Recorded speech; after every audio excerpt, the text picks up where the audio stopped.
Good morning, good afternoon, good evening, wherever you are under the sound of my voice. This is the conversation that comes with on Homeland TV, CKA, the pride of the African continent. With me, Tony Michael Howard, your Pan-Africanist and social justice practitioner. And for today's edition of the conversation, I am here to speak to the Gambian populace. This nation, the Gambia, mainland Africa's smallest republic, heads to the general and presidential elections in the next 2 years. That's 2026. And I saw the need to speak to the populace on how vital it is for the forthcoming elections in 2026.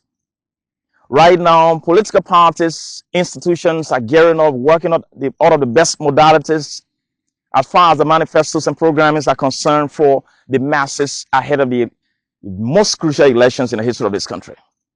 And I think it is important that media practitioners like us take up the responsibility to sensitize the masses on how important elections are, not only in the Gambia, but the African continent.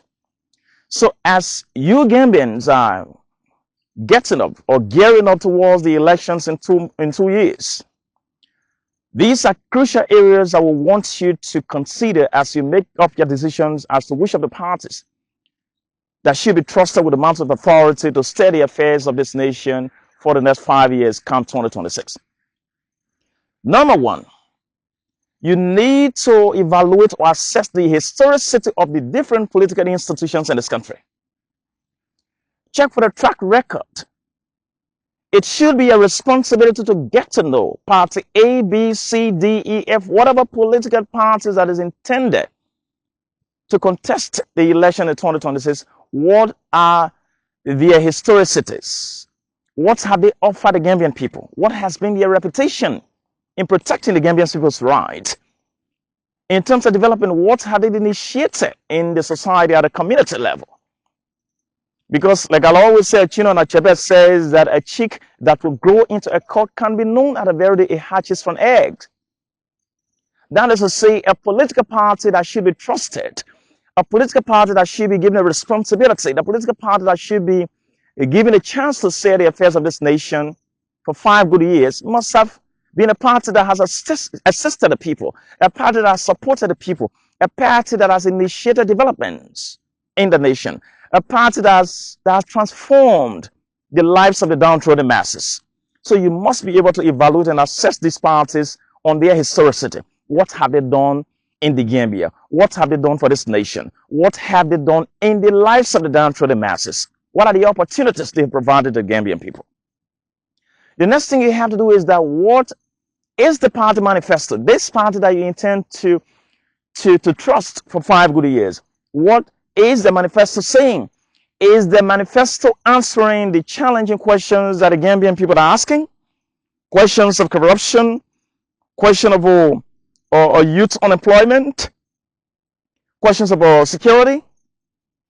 All of the different challenging questions that the Gambian people are concerned and focused on should be the very question that the manifesto of whatever political party you intend to trust should be answering. If a particular political institution does not answer the challenging, overwhelming questions that the Gambian people are asking, then that is not the best choice ahead of the elections. You'd also have a responsibility, the right to critique constructively the incumbency of our President Adama Barrow.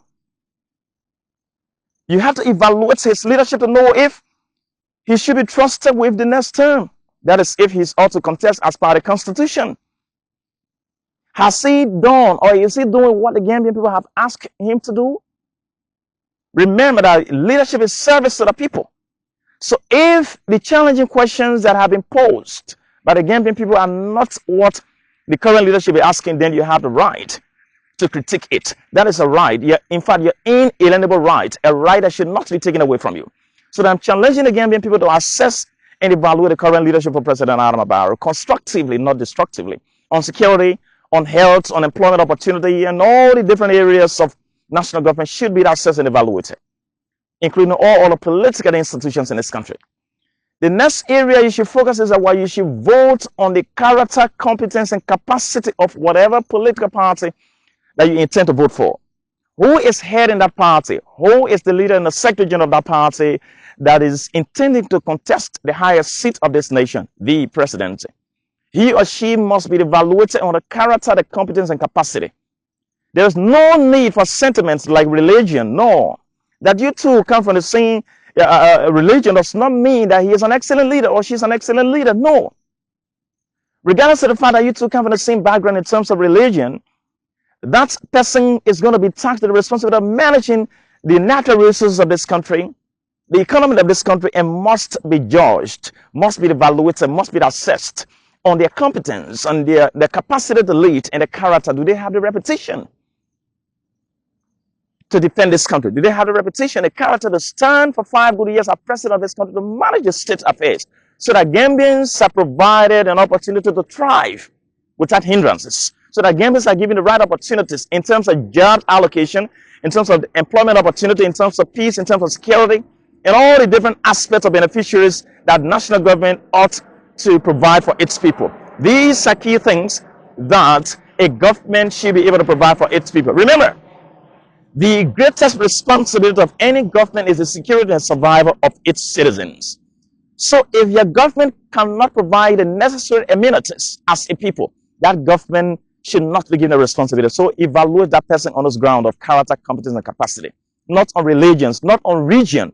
That you two come from the same region, or West Coast region, or whatever region, Northbound region, it's not important. It's inconsequential, immaterial.